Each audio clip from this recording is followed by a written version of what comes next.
Hi, this is Steve Hargadon, and we're in day 3 of the Learning 2.0 virtual conference. It has been just a blast, and we're so delighted to have Esther Wojcicki here with us. She's being helped by Cable Green from Creative Commons, our old and good friend, who's stepping in because Esther has a hoarse throat and isn't sure she's going to make it through. But I'm going to shortly turn it over to them, and you will be pleased by both, I'm quite certain.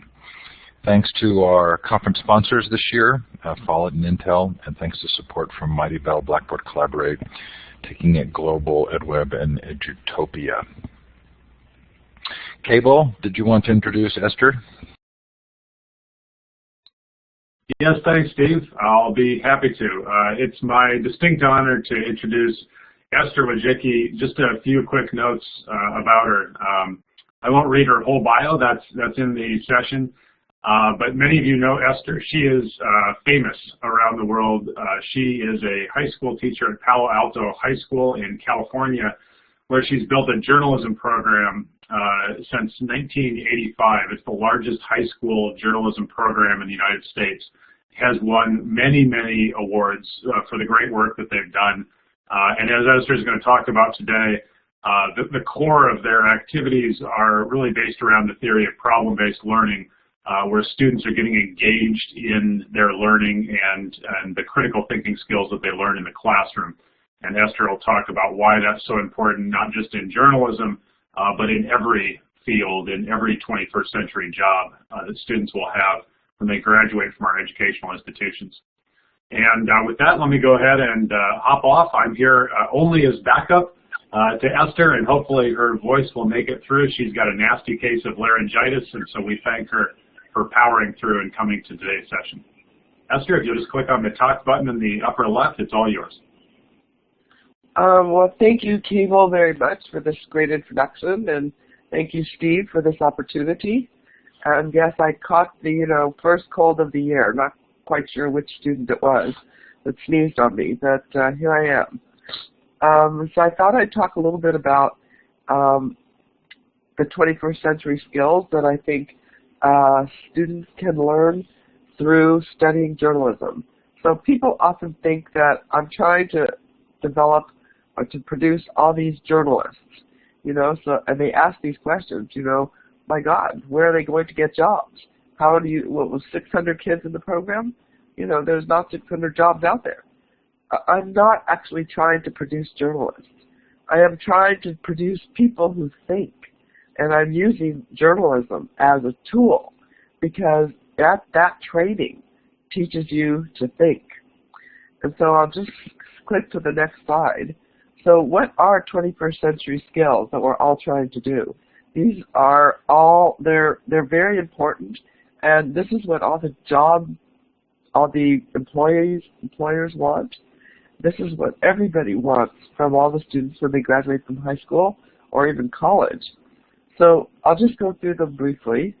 The ability to communicate. I mean, that's number one. I don't care whether you're a doctor, businessman, whether you have your own gardening business, no matter what it is, you should be able to communicate. To adapt easily to change. That's actually very important for everybody in life.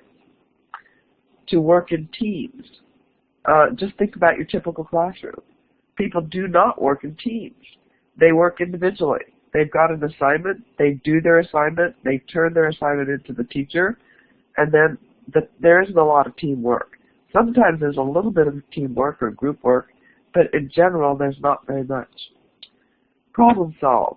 So you could say, well, they do problem solving on their worksheets and things like that. I want them to problem solve in the real world. I want them to problem solve all the time. I mean, that's how you learn.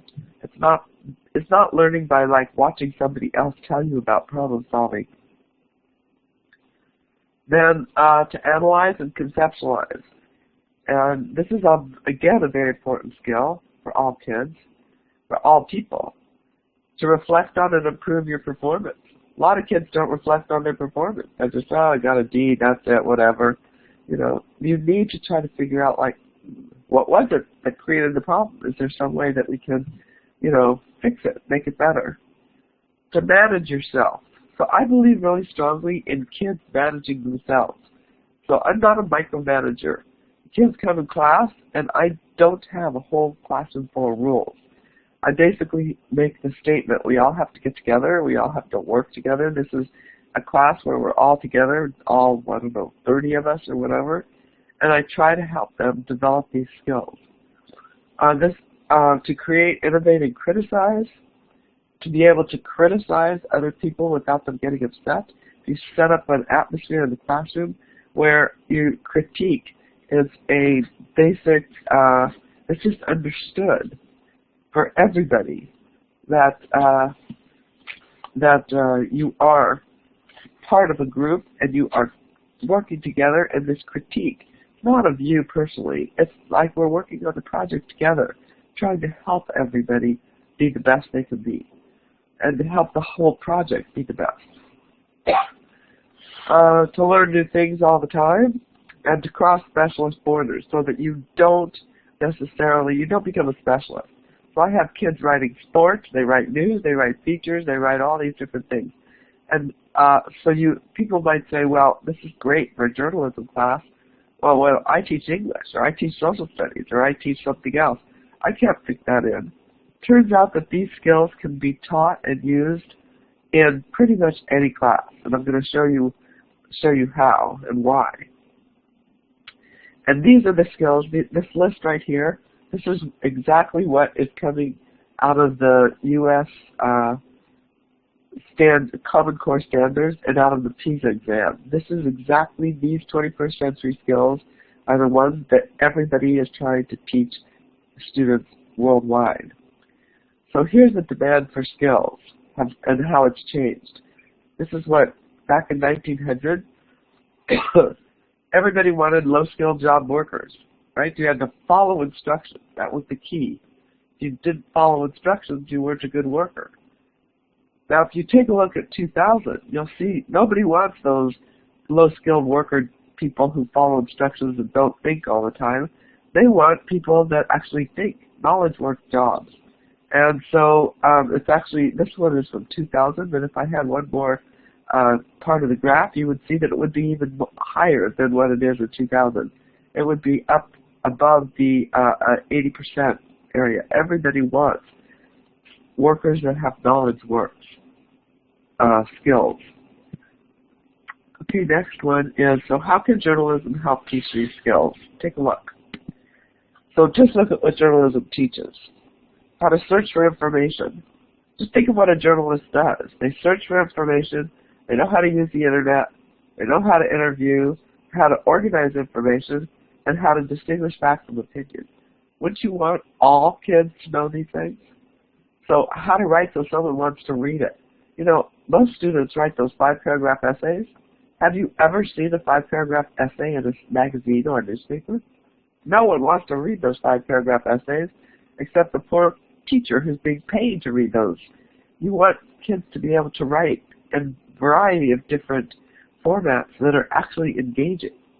And so that, you know, when they graduate, they can feel comfortable writing memos or, I don't know, commenting on things, whatever they need to do in the world.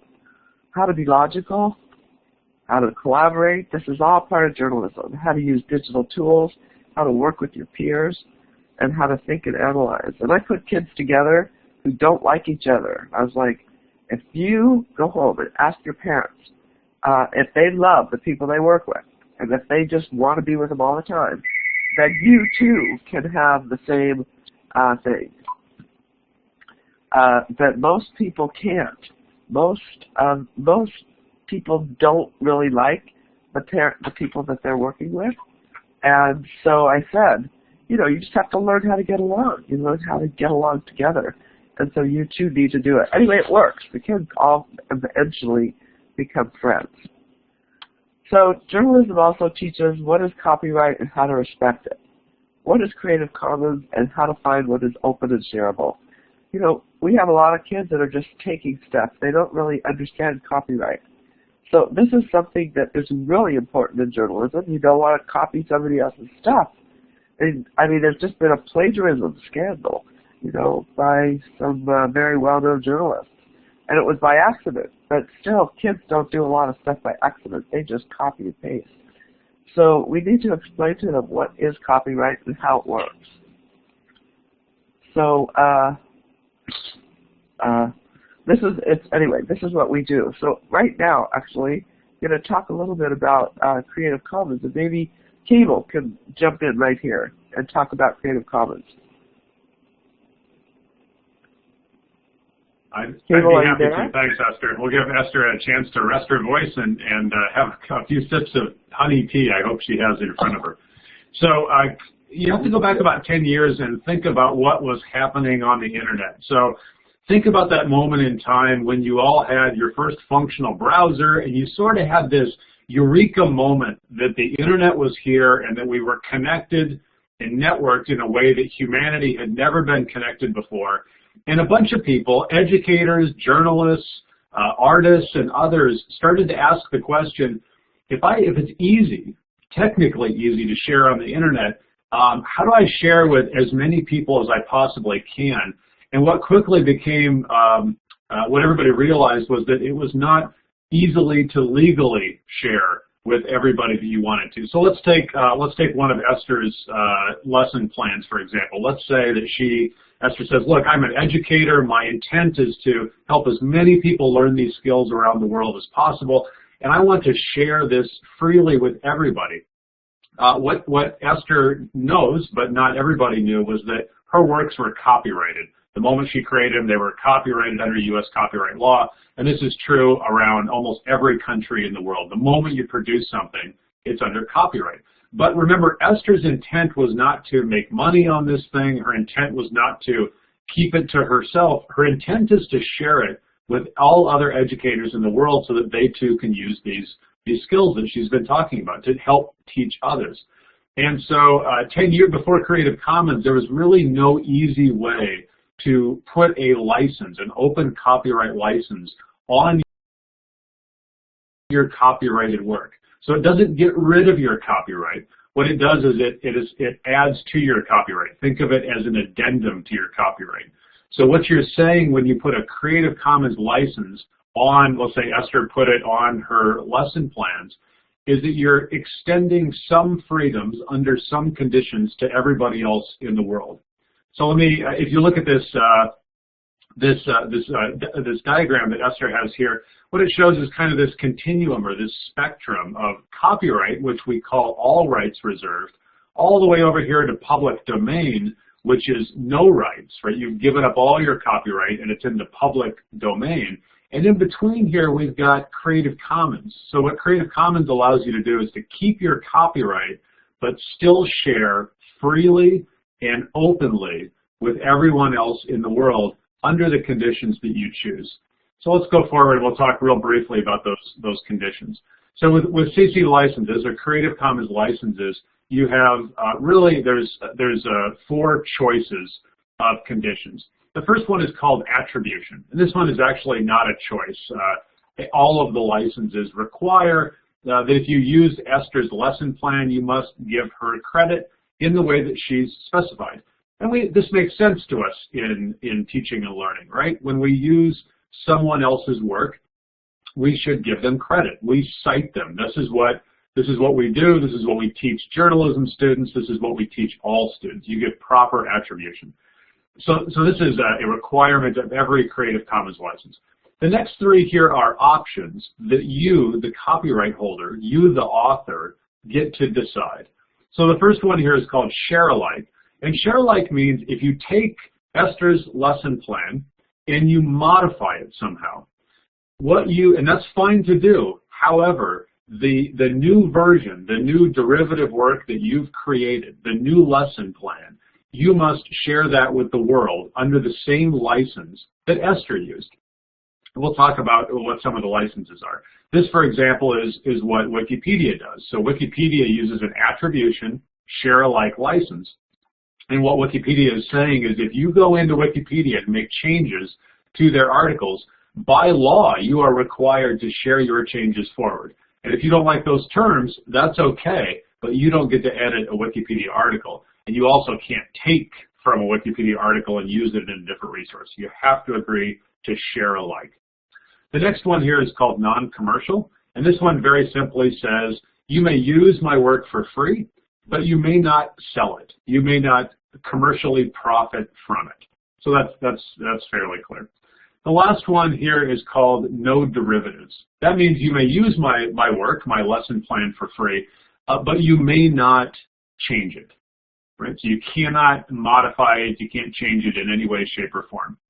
Generally speaking, in education, we tend to stick with the Creative Commons Attribution license, this first one here, or an Attribution Share Alike license. Those are commonly held up as kind of best practices in education.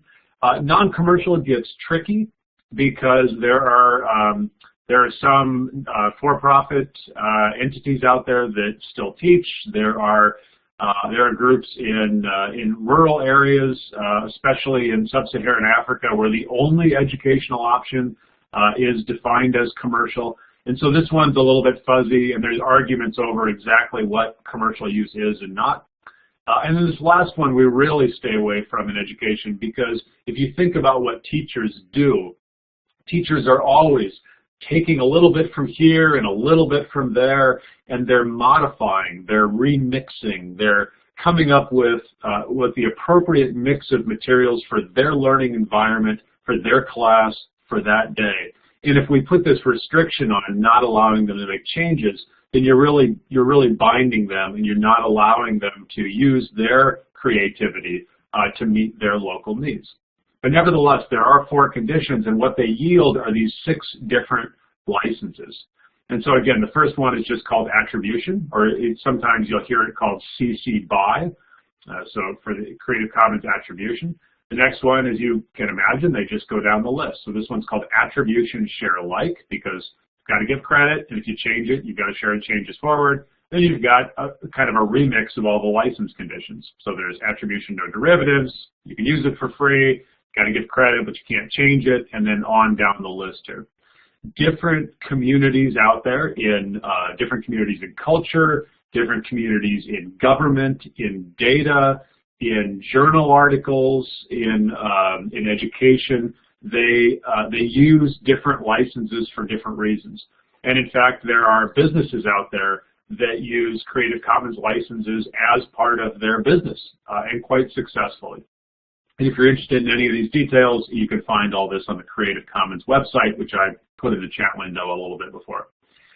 This is an exciting resource that you may like. If you go to the website, it's whyopeneducationmatters.org, and I'll put the link in just a minute. This is a competition that Creative Commons and the U.S. Department of Education and the Open Society Foundations recently ran. Thank you for putting the link in. And the competition was very simple. Everybody in the world, please make a video about why you think open education matters, and then post it under a Creative Commons attribution license, and we'll have a panel of celebrity judges, and we've got prize money. And at first we were real worried because there weren't very many submissions coming in, but of course they all flooded in the last 3 days of the competition, and there are just wonderful videos up there. Some of them created by elementary school students. There's some high school students rapping about why open education matters. It's just fabulous. And the winners are posted on that website, and of course all of these videos are openly licensed. Maybe just pause for 1 second on this idea of open education. For something to be an open educational resource, it must have 2 components.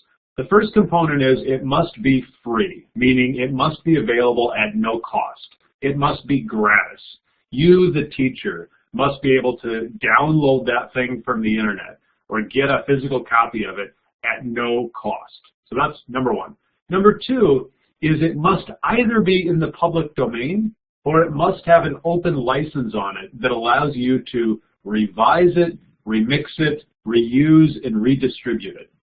So you've got to be able to use it in the way legally that you want to use it in your classroom. If you can't do those 2 things, it's not an open educational resource.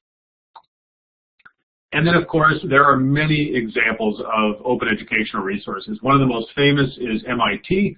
About 10 years ago, the Hewlett Foundation provided some funding to MIT OpenCourseWare, and believe it or not, MIT opened up its doors and said, here are all of our courses. They are online, including the assessments and exams, and anybody in the world can download them and use them as you see fit. Right? And there are hundreds of universities around the world who have followed MIT's lead.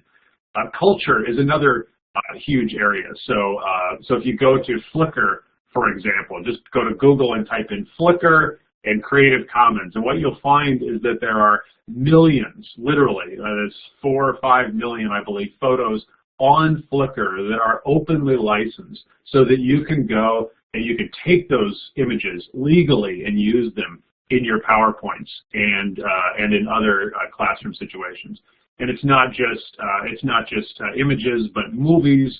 It's art galleries. There's a whole movement going on of artists and galleries that are openly licensing their works for a variety of reasons. Some for commercial reasons, because when they share, they find that they can, in fact, make more money with their business, and some because they just want to share. They're in the business of improving humanity, and this is the best way that they know how. Many of you are probably familiar with the Khan Academy. This is another great example of modular videos on very specific topics, not more than about 7 or 8 minutes, and the Khan Academy also uses Creative Commons licenses on all of their videos, so that you have the legal rights to not only use it for free, but to modify them. And at this point, let me hop off and turn it back over to Esther. Thank you, Cable. Thank you. That was very helpful. Got to take a little rest here. So if you just think about, again, the journalism curriculum and just what you saw, journalism also teaches video. I mean, video is really journalism today. All the kids want to be on YouTube.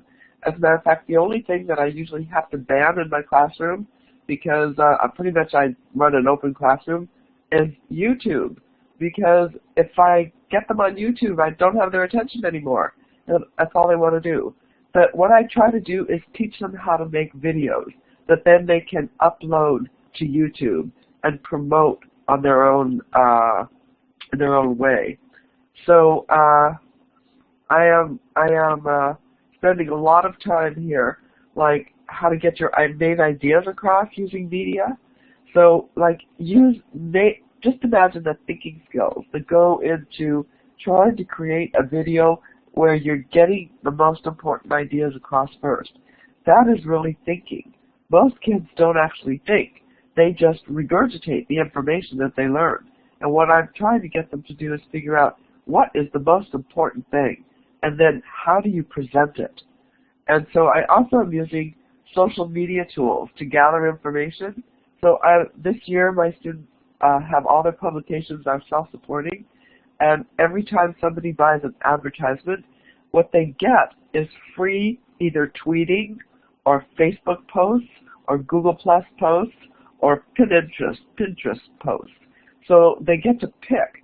So the advertiser thinks this is absolutely great. But what is really good for me is my students are learning how to use social media firsthand in a real way. And then they interact with the business person and they see how it impacts their business. So, I mean, I might be, helping them a lot, which is good, but I also would like my students to learn all this stuff. So these are the ones, how to use Twitter, Google+, Facebook, and Pinterest and advertising. So right now, if you just think about it, there's 4 million CC licensed videos on YouTube. That's a lot. And so your students can contribute some more on those. Actually, it'd be great if you could, especially people in the United States, could stay tuned, because we're going to be launching something called Engage 2012, which is kind of a competition that is going to enable students to interview people around the country about what they think about the issues in the presidential election, and then submit those videos to a website on YouTube, and then the kids that have the best videos are going to win prizes. So the website we're going to launch in September, Otherwise, I would have something about it right now. But just stay tuned, and you will see. The idea is to get kids, again, to use their thinking skills and to use their social media to create things that are actually helping everyone understand the world in a better way. So, by the way, journalism ties to the Common Core standards of the United States. Here's an example. This is just one standard. It ties to many standards. You want to write informative, explanatory text to examine and convey complex ideas, concepts, and information clearly and accurately through the effective selection, organization, and analysis of content.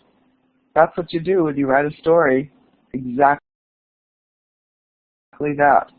So you have to figure out, you have to effectively select the information that you get, organize it, and present it in a way that people want to read it. And so the main things that I teach, and I'm going to go through it again, is I teach that there's 4 basic journalistic styles of writing. One of them is features. And I start off the year with a personality feature. Actually, my students are doing this today while I'm not there in school, actually. They've already done the interview.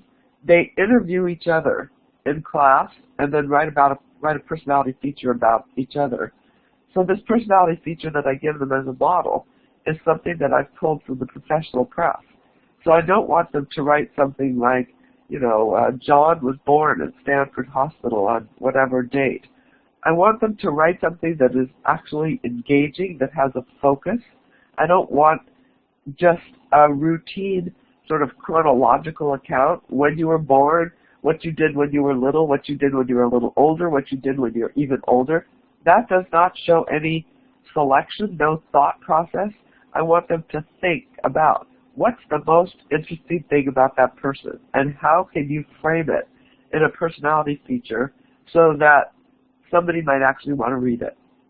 It's a great way to get kids to know each other, and so they write these personality features. Today they're doing it on computers, on Google Docs, and they're sitting next to the person they interviewed in case they don't have enough information. They can ask them, and then they share it with me. So here I am at home, but I can still see it because it's all on Google Docs. They have to share everything that they're doing, and then they'll revise it, and after they revise it multiple times, actually usually about 2 or 3 times, then we're going to publish them all in a little booklet that we then just hand out in class, so that they all get to know each other and they read each other's information. It's a great way to get to know kids, great way for them to get to know each other, and the hidden agenda is, can you write? Or can you try it? Can you take this information, synthesize it, organize it, and write it up in a way that somebody's going to want to read it? So this is one assignment that I do. So here's an example of a personality feature by a freshman. A freshman wrote this a couple years ago, and he just started this. As dust settles over Taipei, Taiwan, a young man with a camera walks on narrow streets filled with conversation and laughter of local and tourists alike. Breathing in the scent of Taiwanese noodles and spicy tofu, sophomore Chris Brown feels perfectly at home as long as he has his camera. I'm always taking pictures of everything, Chris said. I don't just think I could change that because there's just too much to see. So this whole feature on Chris is about how he loves photography. And nowhere in there is like a mention of his brother and his sister and his dog and his cat or whatever, because it does not relate to the focus of the feature. The thing is about Chris as a photographer. And so this is just an example of a personality feature that kids can do. Reviews are another great way to get kids excited about writing. So movie reviews, website reviews, gaming reviews, restaurant reviews, product reviews. So this is something I'm doing in an English class. You could do it in a social studies class. It just depends on the situation. But here's an example of a review. They did a movie review about Jane Eyre, and this is just a review that was written about a movie. It's not a movie report. So, and I know many people do this, so the movie report is like, tell me what you saw in that movie, verbatim. I don't want that. I want an evaluation of the movie and why, based on, and they have to support it. So opinion pieces are another thing that I have them write. Opinion pieces, columns, editorials, and the reason that we do that is, I'm sure if you work with students, no matter where they are in the world, you find that they're really opinionated. They think they know everything. And maybe they do, but, you know, that's great for teaching them to write. They're excited if they get to pick their own topic. That's actually the key. You know, if they get to write about what they want to write about, they're going to do a really great job. If you assign the topic, then of course it's harder. So students can write about local issues, state issues, national issues, or even international issues. It turns out, like, if they're really opinionated, enjoy this writing style. They love to write opinion pieces. So I had them write an opinion piece last year. We have an open campus on the school where students can walk out and go to the local shopping center, and they wrote an opinion piece on what would happen if the school decided to have a closed campus. So you could not leave the campus at lunch. I'll tell you, they wrote really long, well-organized opinion pieces on keeping the campus open. They loved it. So here's an example of student opinion writing. Summer, not for academics. Doesn't that sound like a student? Like they don't want to work. Not at all. They just want to stay at home. But still, this is an opinion piece. Then it came out pretty well. So news writing, I have them, again, finding out like what's going on in the school. Picking what's the most important thing is hard for kids. It's a great way for them to learn to differentiate. In terms of news, I actually do something that's kind of easy. I invite other teachers into the class, and I have the students interview them about anything, and then they have to write it up as news. The teachers like it, and the students like it, and I like it, and it's fun for the kids. So here's an example of a news story that they wrote. This girl that used to be part of the class in 2008, she has been given an ESPY award, which is a pretty important award. So anyway, this is just an example of a news story that they wrote. So here is Palo Alto High School. We actually have more than 550 kids now electing to take journalism. And this is an elective, so they don't have to take it. It's a writing elective. So the question is like, why do they want to take this class?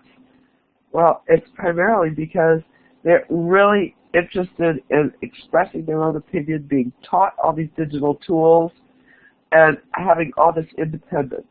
So if you just think about it, teenagers everywhere, their number one goal in life is to be independent and recognized for being independent. So if you give them these opportunities and you teach them to think and give them all these goals, these tools, they will do it. This is an example of the newspaper that is published every couple of weeks. This is called the Campanile. And I don't do a single thing on this. They do everything. I do teach the skills. I teach them, you know, how to do layout design, how to write, you know, how to use InDesign, how to use Photoshop. But after that, they do everything. They come up with their own design. They come up with their own story ideas. They come up with everything, which ties into that incredible drive for independence that teenagers exhibit. So here's another example of a student newspaper. So now I know that you can't do this in a typical class. And what I'm doing this year in 9th grade is I'm working with just regular 9th grade classes. They're not going to be producing newspapers like this, but they can produce a blog together. They can produce a website on, like, for example, Google Sites has websites. You know, there's a lot of website designs that are really simple for kids to do. This is another example of what they've done. This is just another section. Of course, you know, you can see that that story idea is not something that I would come up with. I'm not a picky eater. But you, as you can imagine, you know, most kids are picky eaters. And, you know, if their food is not segregated on their plate, they won't touch it. So this, of course, is their story idea. This is another example. This is the back page of the same publication. So here are the other publications that we have. We have actually now 5 additional publications in addition to the Campanile, the newspaper. So we have Verde, and as you can see that this topic is something that they came up with.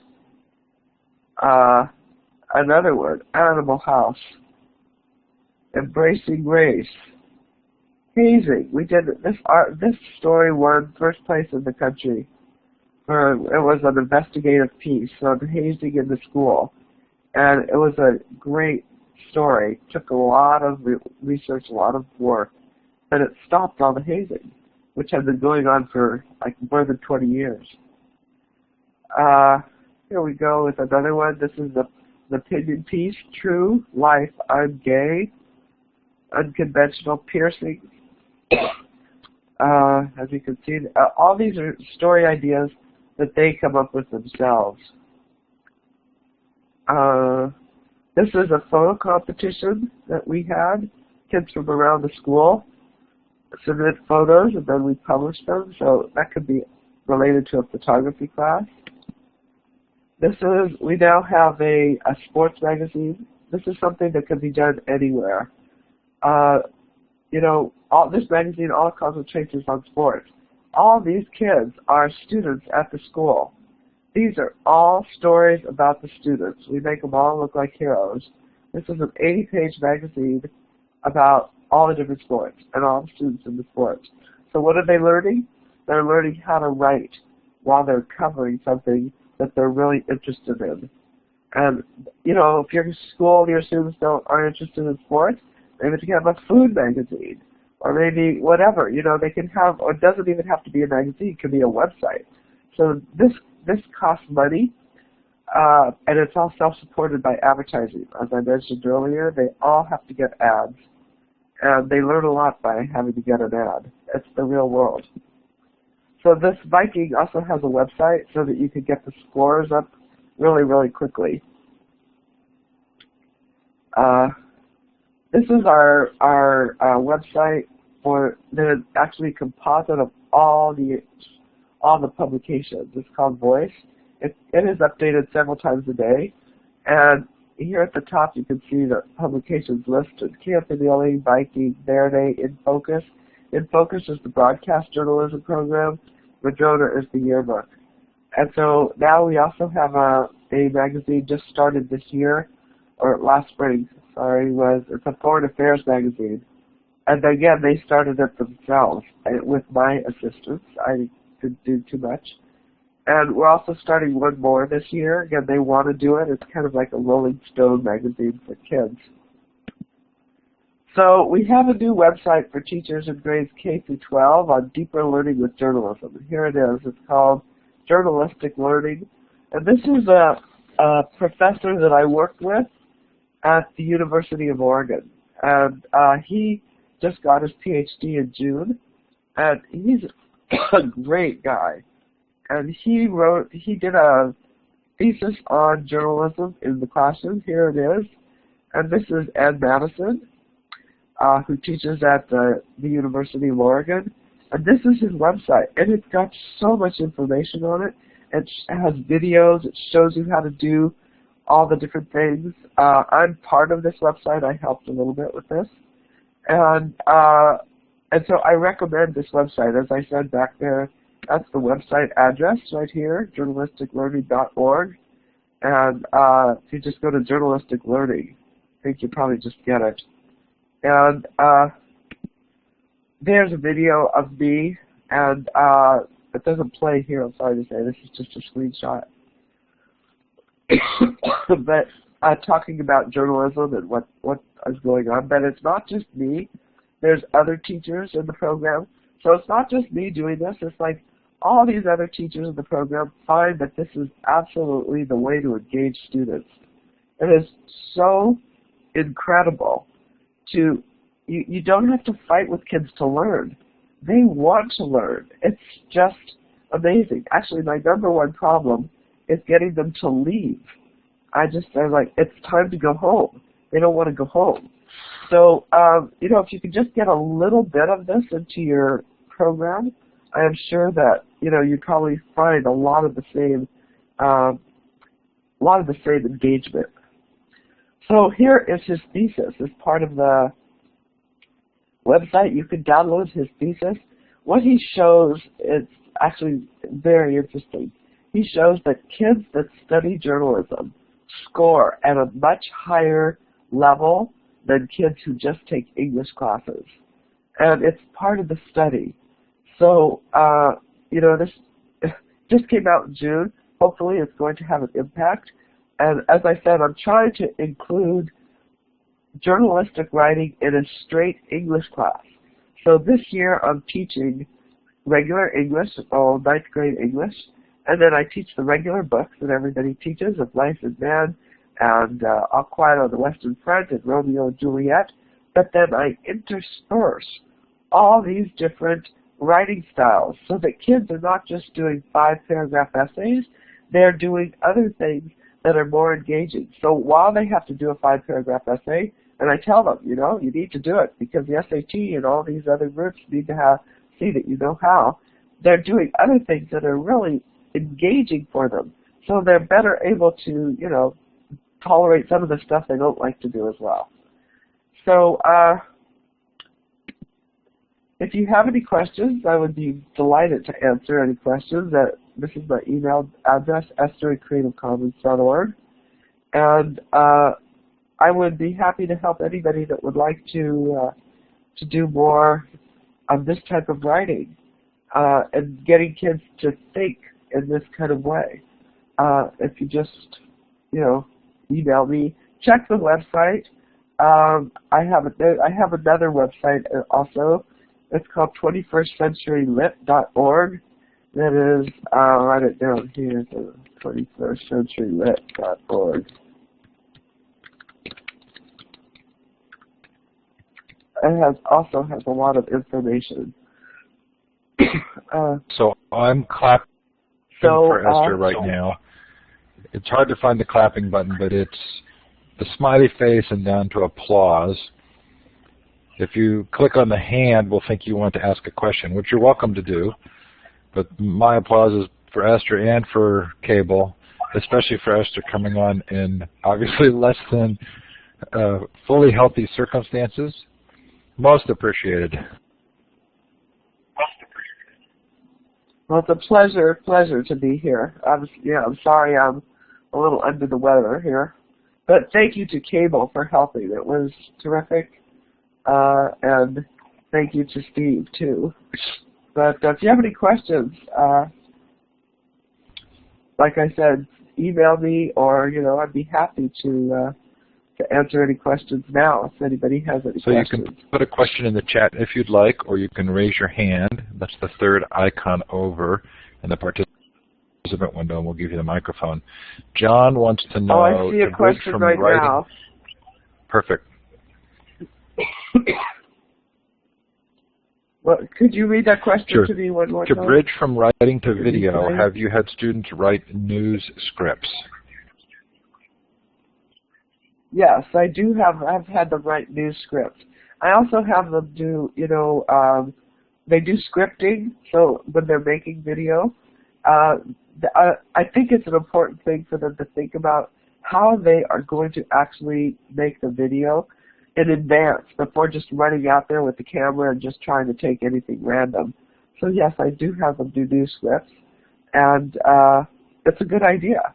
You can just create those little boxes and put it, 6 or 8 little boxes on an 8.5 by 11 sheet of paper, and then have them go through and write what they would be doing in each of the frames. It works pretty well. Are there any prerequisites? There you go. And there was actually one before no, there's that. No prerequisites. Go ahead. What I'm just going to say, and you can give me the one just before that after I answer this one, there is no prerequisites. I take kids who have flunked in other classes.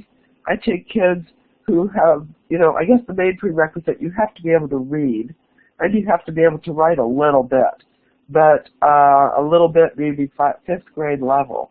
But for the most part, you know, what happens is that kids get so engaged by whatever it is they're writing about that their writing just dramatically improves.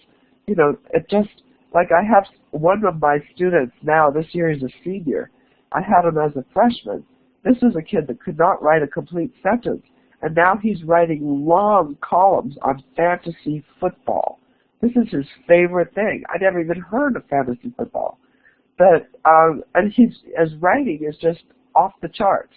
So I think if you get them to write about something that is important to them, they will learn pretty well. And what was the previous question? The previous question was, do you teach the complexity of copyright to your students too? Yes, I do teach. I want to make sure they understand copyright. That's why it's all part of the whole journalism thing, because no plagiarism. They've got to understand it. And then the other question is, how do you want your work to travel? Do you want lots of people to be able to read it? Do you want lots of people to be able to share it? If that's the case, you have to put a Creative Commons attribution license on it. If it's just locked up in copyright, it's just going to stay on our website. It's not going to go anywhere. So, you know, interestingly enough, they all want to share.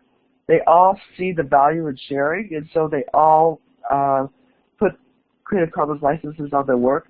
So in order for me to explain Creative Commons, they have to understand copyright. And it's so important for kids worldwide. All kids should understand copyright.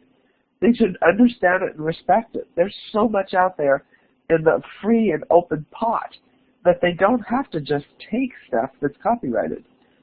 Most kids don't even know about, you know, the free stuff, so that's the problem. Rhonda wants to know if there's a peer review for the student scripts or articles, and is there a selection process that involves students, or does everything just get posted or published? There's a huge peer review. Forgot to mention that. Thank you for that question. Yes, they edit each other's stuff. So like on the newspaper that you saw there, I have editors, I have section editors. Every single article that they publish is peer reviewed 4 times. So they all peer review each other. The whole idea is for them to get to understand that writing is a process and that nobody writes the perfect article the first time. And so, yeah, it's built into the whole system. And so the reporters, they collaborate with each other, then they work with the section editors, and they work with the editors-in-chief. I mean, I basically feel like I'm the conductor in a big orchestra. All I'm doing is making sure that they are all working together effectively. I do not correct any of this stuff, except, you know, I look over things to make sure that there's no issues. I make suggestions here and there, but for the most part, they learn so much from, you know, each other from the beginning class, and then just being interested. It helps them to become more, to better writers because they're interested in being the best. I think I've gotten all the questions. If you have a question that hasn't been asked and you put it in the chat, I apologize, but feel free to post it again. Or feel free to raise your hand, which is the third icon over in the participant window, and we'll give you the microphone. Well, there's somebody here who said getting rid of correcting papers. If you have them peer review, then you don't correct papers to that degree. Let them do it, and by the time it gets to you, it's going to be much better. And I know that some people think that this isn't the case. Just, you need to keep trying it. It's easy to put them together and have them edit each other's stuff, especially if they get graded on how well they peer review. They will peer review really well. And yes, they do earn grades for the class. This class has got University of California A to G credit for English, and so that it gets credit, and universities give it credit. So yes, this is a class for credit. Let's see. There is no one way to write it, and the teacher doesn't hold the key. That's one thing that I think is really important. There's so many ways to write things, and the teacher doesn't always have the key. That's what you have to say repeatedly to students, that it's really important to know. I mean, there is no one perfect lead for a story. There are many perfect leads, or many good leads. And just take a look at, peer-to-peer university. It's based on peer review. Also, a lot of these classes in Coursera and Udacity, a lot of peer review. So let's see. There's a question about plagiarism. How frequently is it a problem? Actually, I never have it. It's never a problem for me, and the reason it's never a problem is that the penalty is really harsh. You're dropped from the class. So nobody really wants to take a risk. And also, I explain to them over and over again that the reason people plagiarize is because A, they haven't done the research, B, they feel bad that their writing isn't good enough. And I explain, everybody's work can be just as good as another person's, just have to revise it. And so I don't think I've ever dropped a kid for the last 10 years. They're all very, very good. They're all careful. And the other thing, I tell them, if you plagiarize in your English class or another class and you turn a single paper into the teacher, you might be able to get away with it. But if you plagiarize in a journalism class where thousands of people are reading your story, somebody is going to come up with the idea that, oh yeah, I read that in the Wall Street Journal, for example. Oh, maybe you didn't write it. So has the New Yorker been calling you for advice? They should be, right. I know, that's a pretty sad story. I feel sorry for him. I think he probably made an honest mistake. He's such a talented guy. I don't know how he managed to plagiarize 2 paragraphs of the New Yorker. But anyway. Both the New Yorker and the New York Times have really struggled with this. Yes, that's true. Well, and I don't understand how he could have done it. He's a genius, the guy. Just hopefully he learned his lesson. I tell kids, better to quote somebody. Just say, according to the New York Times, according to the New Yorker magazine, blank, blank, blank, and then you give credit. I said, that way, not only do you give credit to somebody, but it looks like your article is well researched. So I don't know how that ever happened to him, but it looks like he's been reinstated, at least partially reinstated. I don't know what's going on. I missed some of the other questions. They're going by so quickly. I don't think you've missed any. There have just been some people making comments. Go ahead. And what used to be considered cheating is now considered collaboration. That is absolutely true. In the past, kids could not collaborate on their homework. That was called cheating. And I mean, my idea is let them learn it, okay? I don't really care how you get there. As long as you learn it, that's my key. And so I encourage collaboration.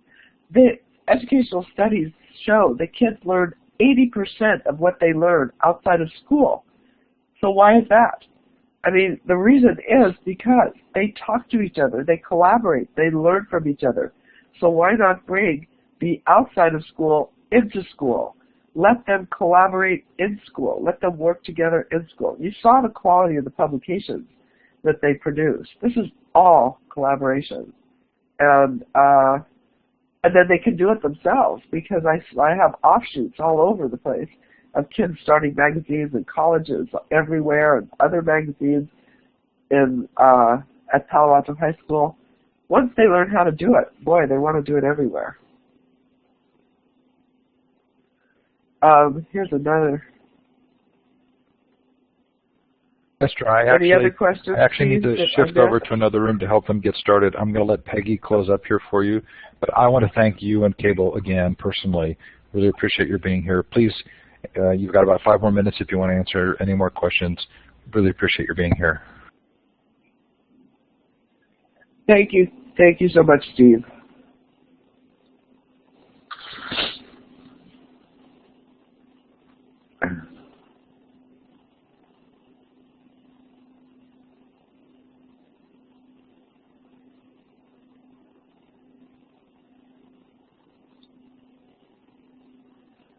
Oh, there was a question on how many go into journalism careers.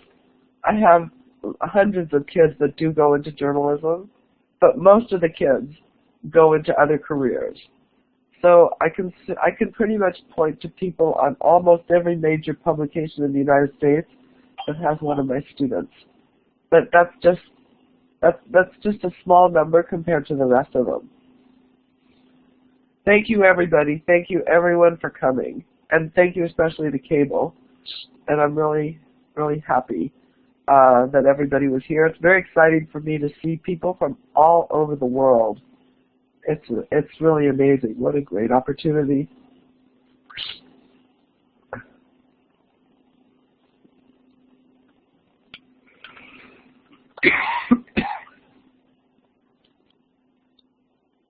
Bye-bye, everybody.